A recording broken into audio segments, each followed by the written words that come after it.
Boa tarde a todos. Antes de iniciarmos o painel de encerramento, eu queria só me apresentar e me despedir muito brevemente de vocês. Meu nome é Marcelo Brando, eu sou procurador assistente do Centro de Estudos Jurídicos aqui da Procuradoria. Queria, em primeiro lugar, agradecer a todos os palestrantes que estiveram aqui nesses 2 dias de evento, parabenizar também a organização do evento, que foi muito bom, teve um grande público.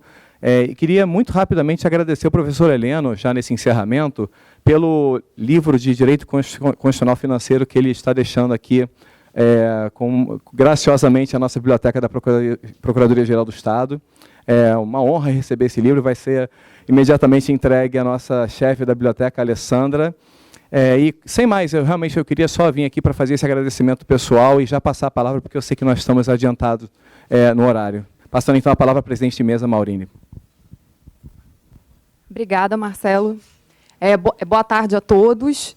É com muita alegria que eu vou dar início agora à mesa de encerramento desse primeiro Congresso de Advocacia Pública Fiscal do Estado do Rio de Janeiro.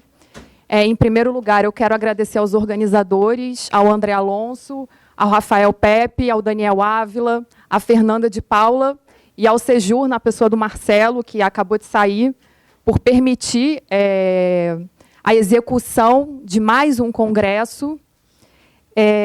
Finalmente, quero passar a palavra para o professor Heleno Torres, que é uma das mais importantes figuras no direito tributário da atualidade, dispensa apresentações, mas eu vou ler um mini currículo de praxe. O professor Heleno Torres é professor titular do Departamento de Direito Econômico, Financeiro e Tributário da Faculdade de Direito da Universidade de São Paulo, da USP, onde também é livre docente, é doutor em Direito do Estado pela PUC de São Paulo, mestre em Direito Tributário pela Universidade Federal de Pernambuco, tem aperfeiçoamento em Direito Tributário Internacional pela Universidade de Roma, La Sapienza, é diretor-presidente do Instituto Brasileiro de Direito Financeiro, IBDF, acadêmico da cadeira 46 da Academia Paulista de Direito, diretor vice-presidente da Associação Brasileira de Direito Financeiro, que é a ABDF, e foi vice-presidente membro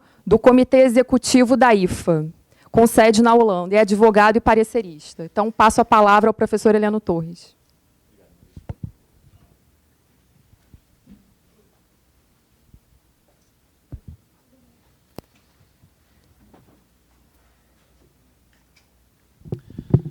Bom, doutora Maurine... Alô? Pronto. Doutora Maurine, agradeço a atenção, a gentileza e, mais do que tudo, em seu nome também, a toda a direção, a organização deste brilhante evento. Assim que eu recebi esse convite, realmente é um período de início de ano muito complexo, mas jamais faltaria a este evento, não somente por ser organizado pela Procuradoria-Geral do Estado do Rio de Janeiro, que é onde uma casa de muitos amigos, a começar dos presentes e dos ausentes, não é? Como o professor Ricardo Lobo Torres, não é? Tendo aqui a Silvia como sua representante da família, quero destacar que eu sempre aprendi a me orgulhar muito da Procuradoria do Estado do Rio por ele, porque ele falava com muito orgulho, com muito prazer e com muito entusiasmo, né, da sua vinculação com essa Procuradoria. E, ao mesmo tempo, de tantos amigos que aqui eu tenho e participam deste evento, de tal forma que eu fiquei muito satisfeito de ser convidado, estar aqui com o Rafael Pepe, com Daniel Ávila, enfim, todos os que estão palestrando na organização deste evento. Eu quero ser bem objetivo, porque acho que nós temos uma série de temas e eu gostaria de tratar nesta tarde com os senhores justamente do papel dessa advocacia pública especializada, que é essa advocacia pública fiscal, no âmbito do Estado em crise, não é? O âmbito do Estado fiscal em crise.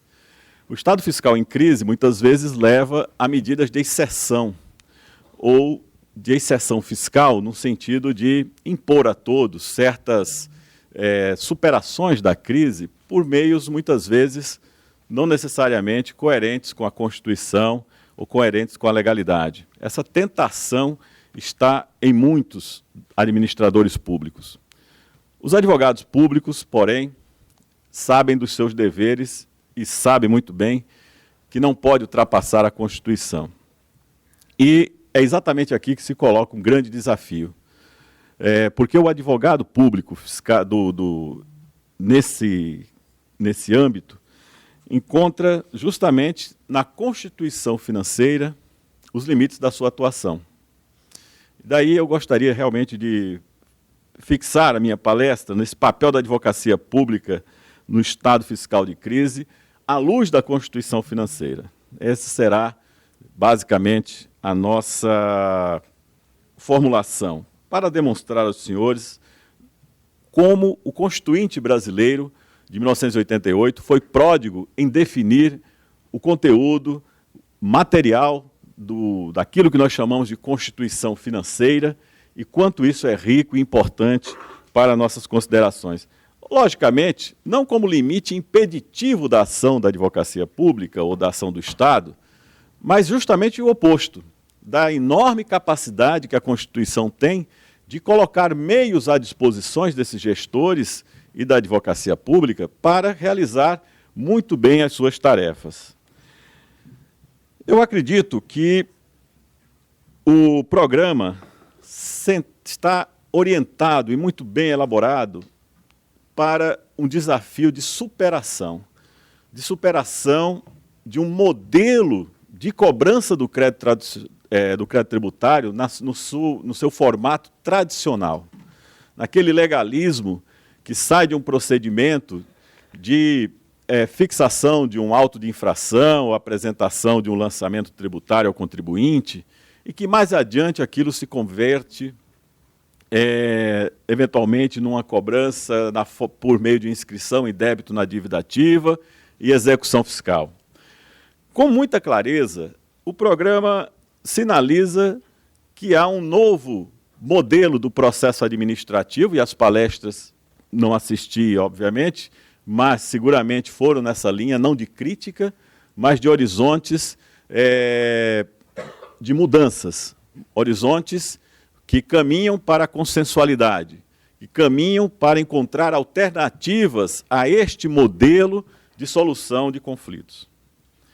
Estas alternativas, elas estão presentes também no direito positivo, no âmbito do direito privado, normalmente com a entrada em vigor do novo Código de Processo Civil, mas também na lei sobre mediação, nas leis sobre arbitragem, tantas outras, que para que todo este aparato seja aplicável à matéria tributária, falta tão somente um artigo do Código Tributário Nacional que diga que essas alternativas têm aplicação também em matéria tributária.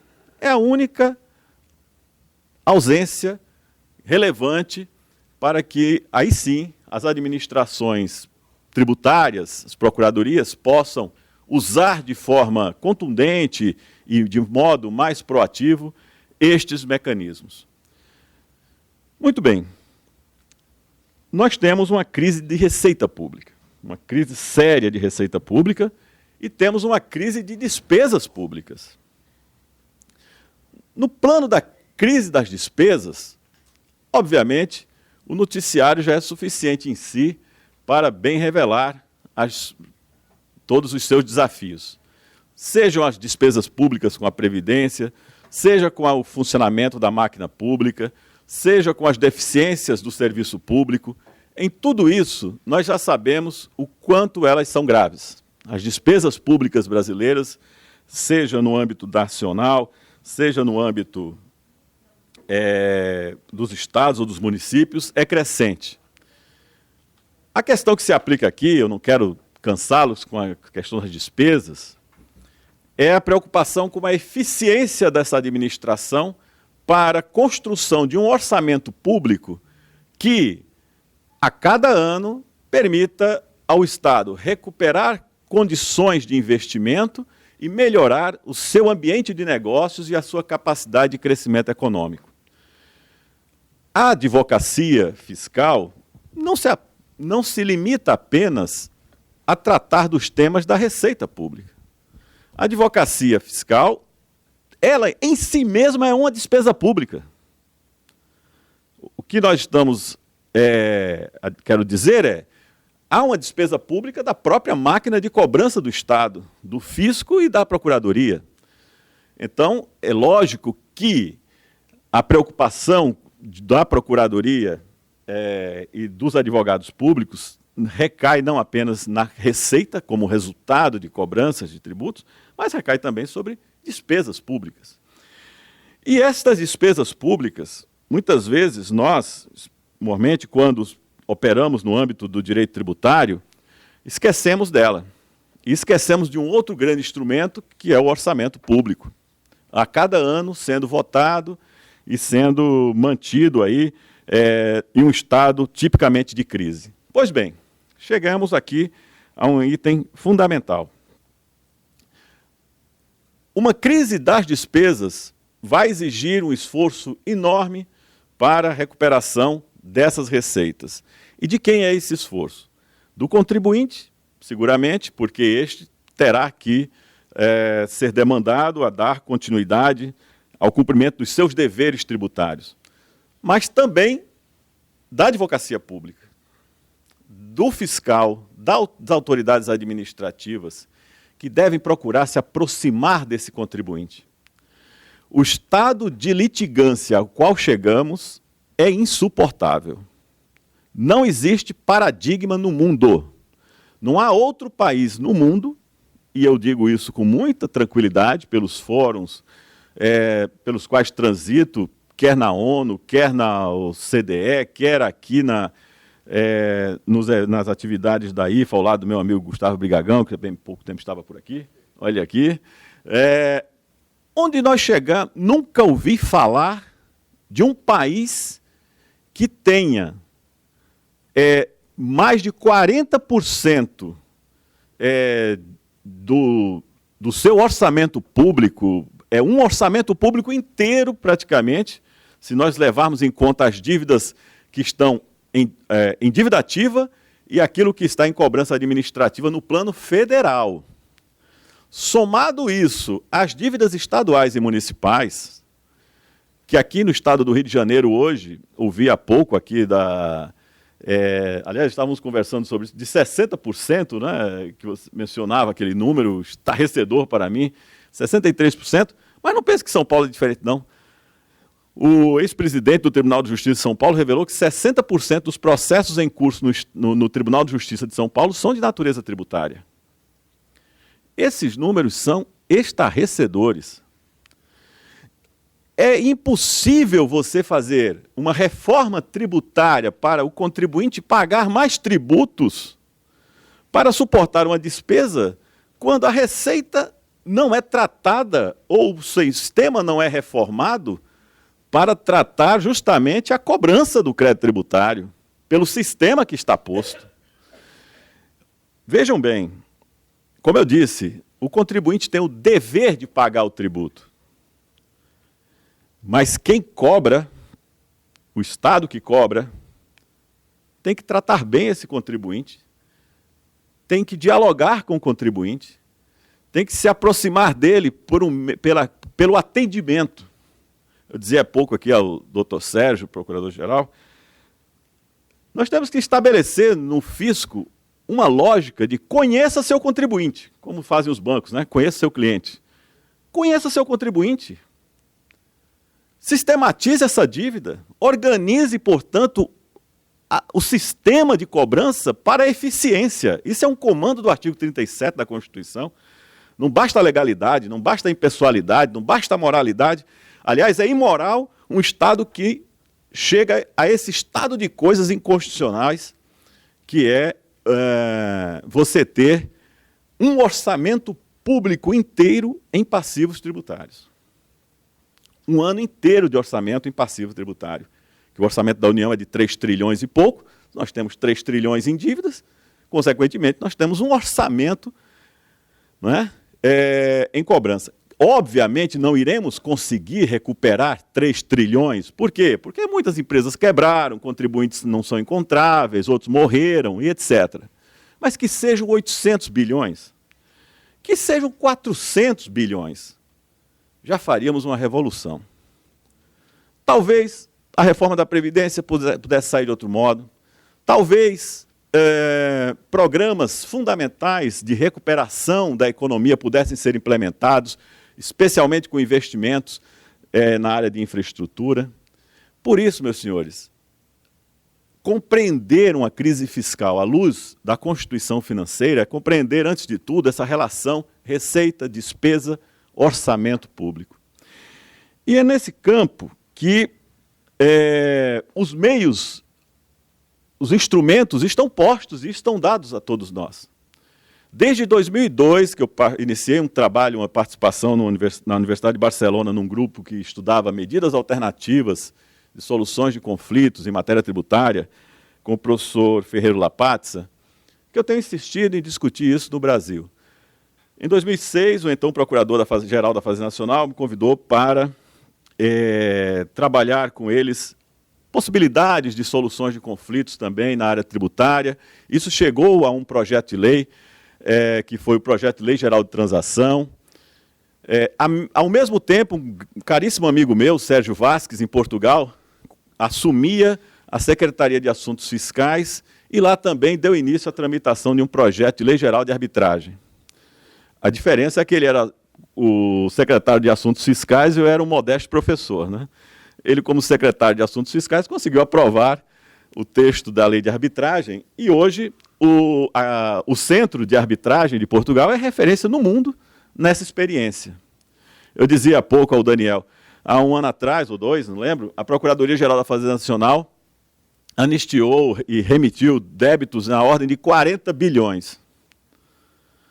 Claro, diante de 2 trilhões, 40 bilhões parece nada. Só que 40 bilhões é muito dinheiro, porque esses eram débitos de pequeno valor, para que a Procuradoria, por eficiência, se dedicasse àqueles processos de maior expressão. Não é? Pois bem, o que eu quero insistir é, se tivéssemos adotado a arbitragem de valores pequenos, para ter uma experiência, um piloto, porque a arbitragem não é para ser empregada aos grandes processos, aos grandes temas constitucionais ou legalidade, não.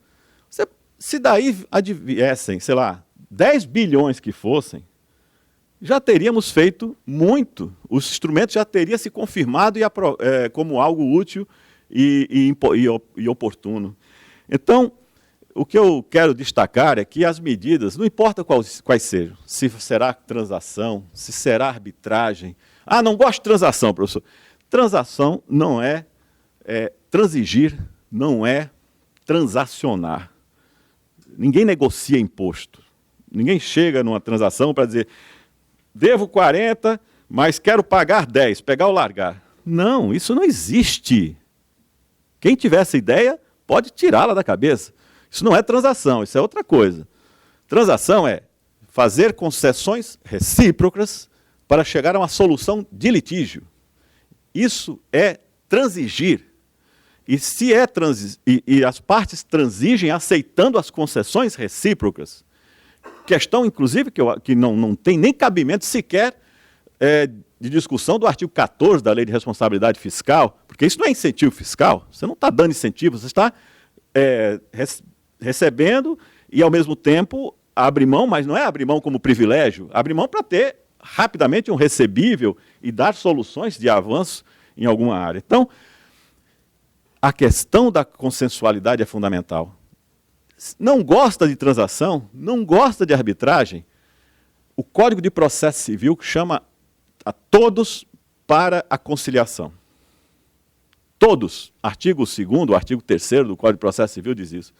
Procuradores, advogados, juízes, Ministério Público devem procurar a conciliação. E lá na frente abre um capítulo específico sobre a conciliação. Isso é um mandamento, isso é um princípio desse código. Portanto, a conciliação nada mais é do que chegar perante o Estado juiz e buscar a solução. Como é que eu faço para chegar a uma construção de solução do litígio rápida, eficiente? Por quê? Porque processo é custo. Processo é custo para o Poder Judiciário, processo é custo para a Procuradoria, processo é custo para todos. E mais ainda para a sociedade que não recebe os tributos que estão pendentes daquela decisão. Todos perdem. Perde o cidadão que não tem a estrada melhorada, perde a empresa que continua com aquele litígio de valores em várias situações de contingências contábeis, perde o fisco especialmente, porque não tem a fluência da receita, e perde o próprio Estado em si, gastando dinheiro desnecessário, mantendo não sei quantos milhões de processos ativos que, sabe ele, são absolutamente incobráveis, muitas vezes. Ou outros onde o contribuinte não deve tudo aquilo, mas confessadamente abre mão de parte do seu litígio para resolver essa demanda. Então, nesse ponto, a questão da crise do Estado fiscal passa, sim, por uma tomada de consciência do que deva ser a reforma tributária no Brasil. A reforma tributária no Brasil, meus senhores, não é a reconstrução do sistema tributário. Reformar é você melhorar, ajustar o que já está pronto. Nós temos um sistema tributário muito eficiente. Muito eficiente. Basta ver os níveis de arrecadação espontânea que esse sistema confere. Arrecadação espontânea na União, a Procuradoria seguramente tem esses dados melhores que eu, mas é superior a 90% a arrecadação espontânea. No Estado não deve ser diferente. Entretanto, esse sistema é complexo demais. Ele é extremamente oneroso no custo para adimplemento das obrigações. Então, vamos aprimorar. Vamos aprimorar o modelo de gestão do sistema tributário para contribuinte, simplificando obrigações. Vamos simplificar também pelo lado do custo das obrigações acessórias, pela informática e por tantas outras formas. Mas, muita atenção a isso.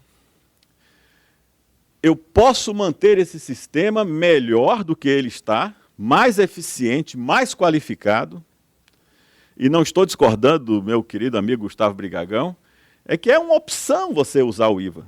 É uma opção. Mas o que é o IVA? O IVA, o IPI, é um IVA na indústria. O ICMS é um IVA sobre consumo. O ISS é um IVA sobre serviços. O IOF é um IVA sobre operações financeiras. A única questão é que, por razões próprias do federalismo, o Constituinte resolveu distribuir estas parcelas deste IVA entre unidades. O que nós temos que fazer? Trabalhar todos eles com um princípio comum. O que os contribuintes querem nada mais é, se os senhores perceberam, quase toda a palestra do professor Gustavo Brigagão, do Nilson deve também ter sido nessa linha, eficiência do princípio de não cumulatividade. Ora, ampliar a qualidade da técnica da não cumulatividade, esse é o grande desafio. Passemos, por exemplo, os créditos físicos para financeiros. Passemos os créditos baseados num conceito teratológico de insumo, que ninguém sabe direito interpretar isso. E aí vem o STJ, esses dias eu estava conversando com o ministro Cuquina, mais problemas ainda adicionou ao falar de uma essencialidade, que agora, além de interpretar insumo, temos que interpretar o que é essencial, né? Então, vejam bem, se você elimina esses conceitos vagos e gera um direito de crédito universal dentro daquilo que concerne a tributação do respectivo tributo, isso já é um enorme avanço, e eu diria aos senhores, 60% dos litígios estão superados. Só aí, de cara. No campo do PIS e da COFINS, então, eu diria aos senhores, 90% da problemática do PIS e COFINS é essencialmente de crédito, porque tudo mais o tributo funciona muitíssimo bem. questões de regimes especiais, questões de combustíveis, uma e outra situação que realmente é alarmante, o grau de complexidade a que aquele tributo chegou, mas ele pode chegar a uma simplificação. Entretanto, eu digo aos senhores, muita atenção com essa questão do IVA. Essa questão do IVA tem 3 grandes problemas, não quero nem ir tão longe. O primeiro é que os contribuintes e os estados e os municípios, também a União, abriram mão de toda a jurisprudência consolidada nos tribunais, especialmente no Supremo Tribunal Federal, sobre os tributos existentes. E abrir-se-á a porta para todo um novo contencioso sobre todos os conceitos e todos os problemas que antes existiam e agora vão se renovar com um novo imposto. Não é? Porque a base normativa é nova, então todas as declarações de constitucionalidade vão cair por terra. Consequentemente, novos problemas, novas discussões. E aí teremos os litígios do passado com a litigância do futuro. Será fantástico, realmente, né, diria, como advogado, não posso reclamar. Mas, como pensador do sistema tributário, eu vejo um caos pela frente. Né? O segundo é que nessa gestão de sistema do futuro e sistema do passado, você vai ter um outro grande, grave problema, que é a perda de competências. Um Estado ou um município financiar-se, e aí está o alerta. Um alerta que, enfim, não é bem alerta. O ministro da Economia, eu estive recentemente na posse do presidente do Banco Central, ele fez um belo discurso, inclusive com minhas homenagens, realmente um discurso muito bem estruturado, muito bem, muito enfático, entusiasmado, etc. E destacou com muita clareza. Vamos desvincular o orçamento público porque o gasto está lá embaixo, está no Estado e município. Ótimo. Mas, ao dizer isso, ele está prevendo o quê? A concentração de receitas na União e a distribuição para estados. Então, estados e municípios passarão a ser autarquias federais. Né? A perda da competência tributária é, sem dúvida nenhuma, uma afetação ao federalismo. E isto é cláusula pétrea. Isso está no artigo 60, parágrafo 4º. Onde não tenha competências exclusivas para a tributação, meus senhores, não há federalismo. Não há federalismo. Então, é um alerta porque, com certeza, isso tem que preocupar e, obviamente, nossa federação já está em frangalhos. Né? Nós temos uma dívida pública estadual crescente e muito radical, eu diria, na sua forma de como dar cumprimento às suas obrigações dela decorrentes. Muito bem. Como é que o Estado vai administrar uma dívida dessas com o seu principal imposto em mãos do credor? Bom, vamos fazer compensação? Só lhe passo na medida do pagamento da dívida? É uma forma, não é? Então, eu diria aos senhores que o federalismo precisa ser considerado fortemente. E o terceiro é que os contribuintes, sem dúvida nenhuma, eles não querem mudança de rótulos de impostos. O que eles querem é simplificação, menor complexidade, querem diálogo com o fisco, querem ser ouvidos, querem, portanto, saber o que devem pagar, como pagar e quando pagar e onde pagar. Isto é o cumprimento de uma obrigação acessória, é um cumprimento de obrigação principal e acessória, com qualidade, com eficiência, que pode ser perfeitamente obtido com uma reforma do sistema tributário. Em diversos momentos eu tenho insistido nisso. A grande reforma do sistema tributário é a reforma do procedimento, do processo e dos tributos que nós temos internamente a cada um. Isso se faz com lei ordinária e, no máximo, com lei complementar. Eu não preciso mexer na Constituição, em nada, eu não preciso de quórum qualificado constitucional, em nada, para fazer uma grande reforma tributária no país. Essa reforma da eficiência passa por aqui também. Passa pela advocacia pública, nessa consciência de criar as advocacias dos estados e da União, em conjunto, criarem as condições para termos essa superação. Não com coisas que nós sabemos que vão gerar mais conflitos. Dou-lhes um exemplo. Execução administrativa. Aparentemente é lindo você dizer, bom, vamos transferir para, já que a gente não consegue pelas varas de fazenda pública, vamos fazer nós mesmos as execuções do crédito. Isso é tentador. Mas eu diria aos senhores, tem uma cláusulazinha lá no artigo 5º que diz, com todas as letras, que a lei, não é a vontade individual do agente público, não.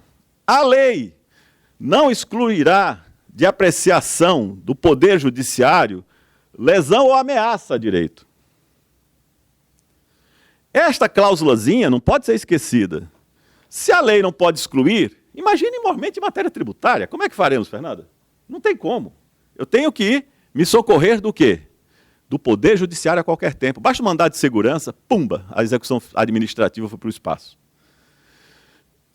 Qual é o mais eficiente? O mais eficiente é obter um título executivo judicial o mais rápido possível.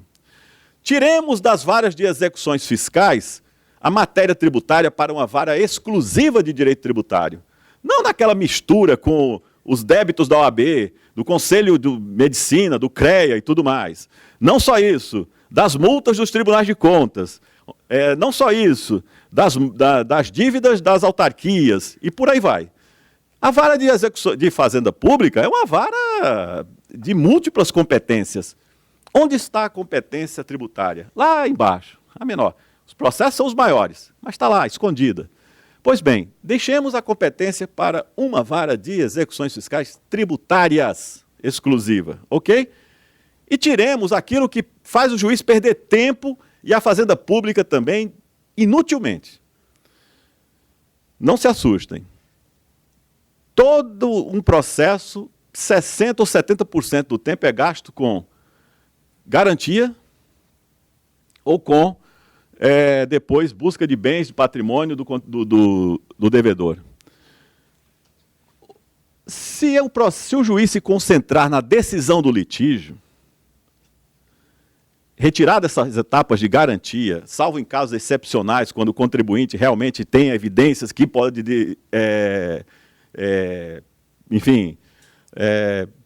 dilapidar seu patrimônio e tudo mais, e essas de busca de identificação de patrimônio, fixemos a decisão judicial.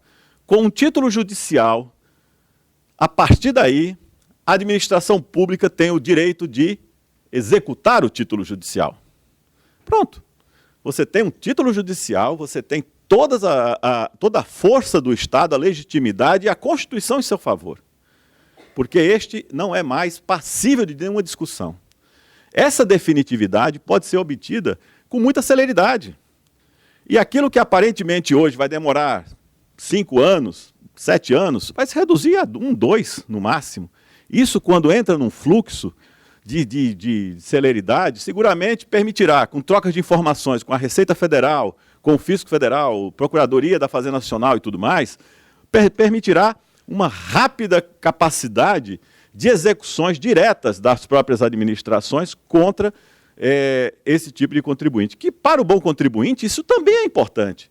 Os senhores não pensem que as empresas multinacionais têm interesse em perpetuação de litígio, ou que as grandes empresas brasileiras têm interesse nisso. O que uma grande empresa quer é que esse litígio termine dentro do mesmo período fiscal. Por quê? Porque senão ele não distribui lucro para os seus investidores e ele vai perder dinheiro na Bolsa de Valores ou vai perder dinheiro de investidores, bancos, etc. Empresas sérias não têm interesse em litígio fiscal. Isso é uma ilusão, esqueçam isso, tirem isso do radar de vocês. Quem tem interesse em litígio que dura a vida inteira é o péssimo contribuinte. Este, sim, quer um litígio eterno, porque aí ele ganha de qualquer forma. Não é? E também não adianta o fisco se iludir com medidas inúteis como a criminalização das condutas de inadimplência. Recentemente, numa audiência pública em Brasília, uma procuradora, que é claro, de muita boa fé, coitada, digo isso com pena, porque veja o estado de coisa que chegamos. Uma procuradora dizer que tem que usar o sistema de punição penal porque o sistema de execuções fiscais está esgotado, é ineficiente, ninguém consegue cobrar com essa lei de execuções fiscais. Mas ela não poderia nunca dizer isso. era a última pessoa a ter que poder dizer isso. Porque é justamente o que nós não queremos. Academia, administração pública ou advocacia, ninguém quer que uma lei de execuções atrapalhe o processo de cobrança. Esta procuradora, como eu disse, com muita boa fé, com muita seriedade, ela revela a verdade mais crua que nós temos hoje no Brasil. É que este modelo de cobrança orientado por punição penal da inadimplência só tem uma razão de ser. É a ineficiência da cobrança por via da execução fiscal. Mas nós não podemos nos levar por esse canto de sereia. Nós temos que ter um sistema de execuções fiscais eficiente. Eu já digo isso há muitos anos. No dia que a Lei 6.830 for revogada, vocês podem ir na minha casa, que lá tem uma festa. Porque é um negócio assustador o quanto essa lei é ruim. É verdade. Eu digo e repito, esta lei é muito ruim, essa procuradora está coberta de razão.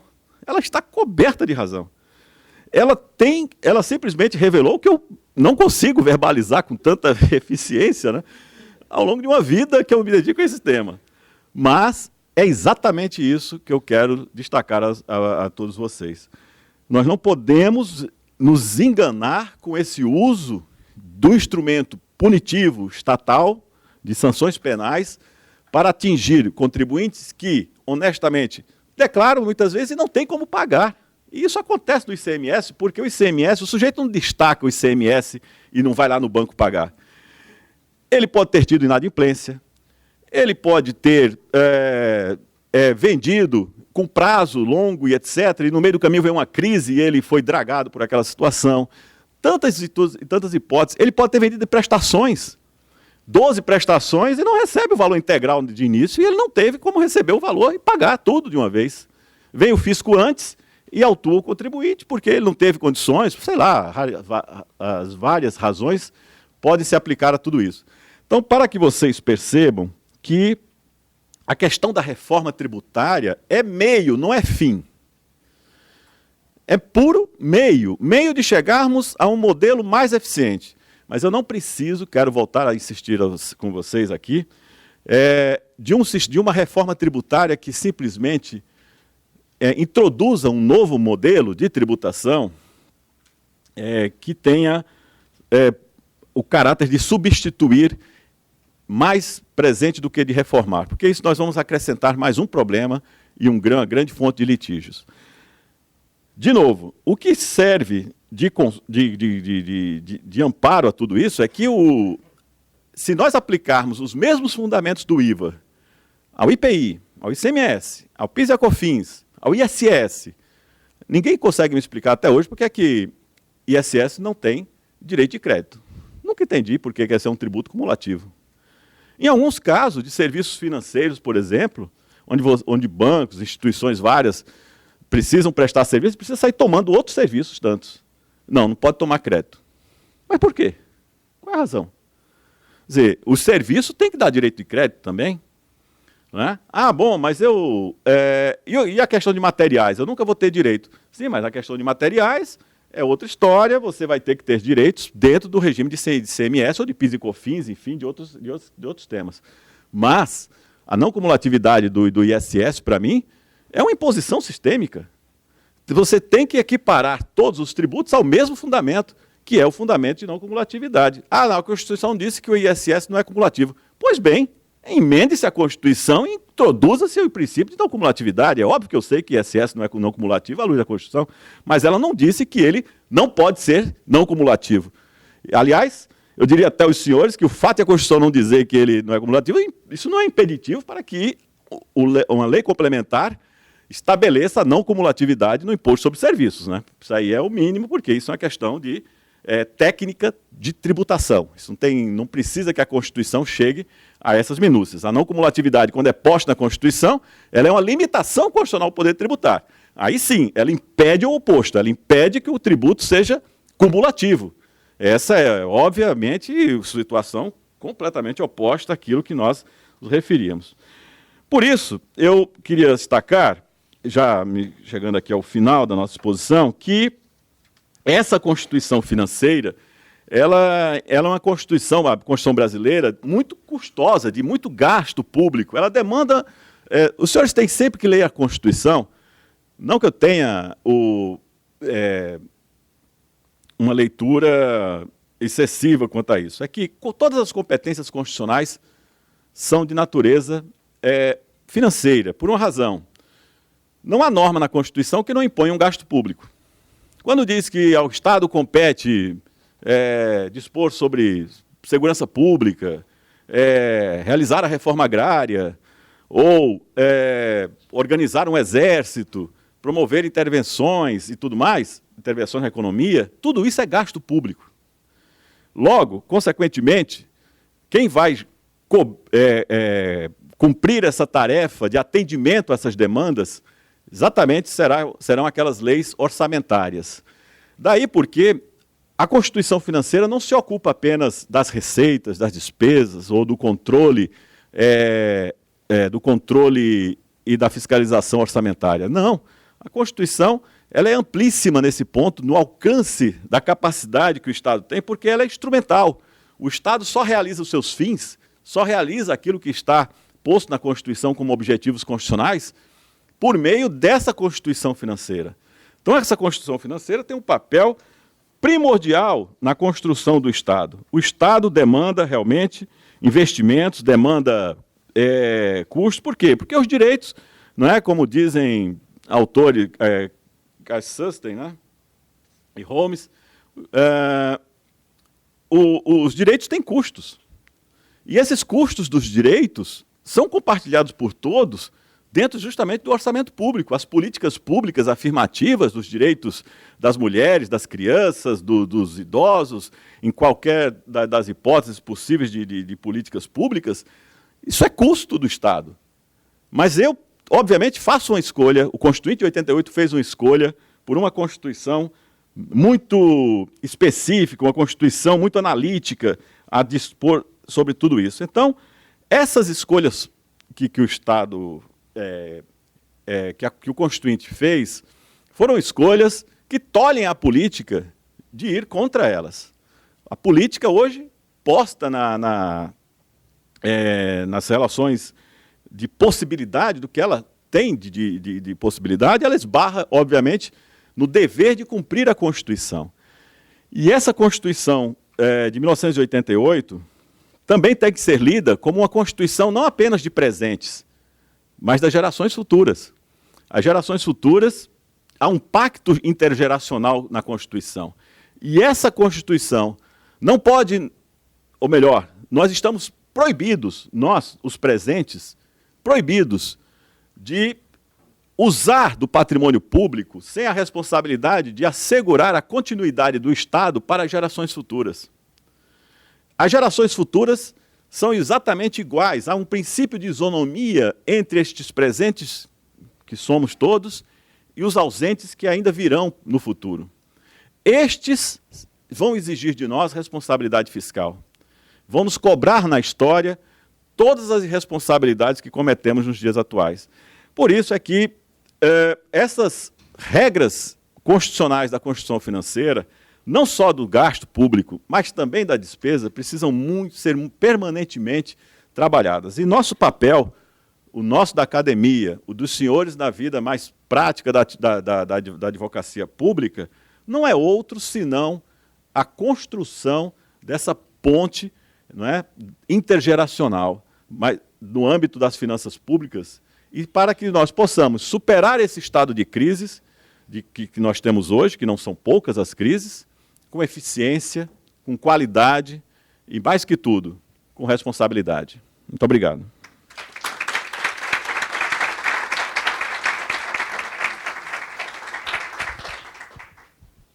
Obrigada, professor Heleno. O senhor conseguiu, na sua exposição, em alguma medida, sintetizar tudo o que foi falado ao longo desse congresso, os temas principais, a simplificação, a reforma tributária, a consensualidade. Eu abriria para perguntas, mas por conta do adiantado da hora, eu vou passar a palavra para o Daniel Ávila e, posteriormente, faço o sorteio dos kits do Sejur.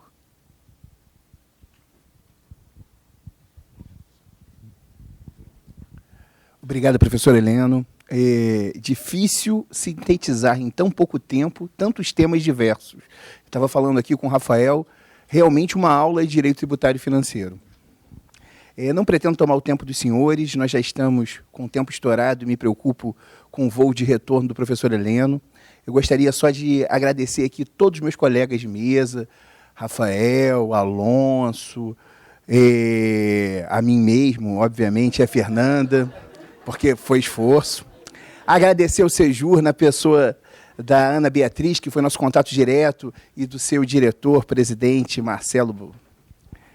E, por último, agradecer a cada um dos senhores que estiveram aqui. Foram 2 dias de jornada, talvez muito ambicioso, certamente com acertos a fazer, afinal de contas não tivemos oportunidade de abrir para perguntas, e estou seguro que cada uma das palestras mereceria igual tempo de perguntas. Essa exposição do professor Heleno ainda mais. Mas esse nosso evento aqui, com certeza, foi só um primeiro passo numa atitude reflexiva das procuradorias fiscais.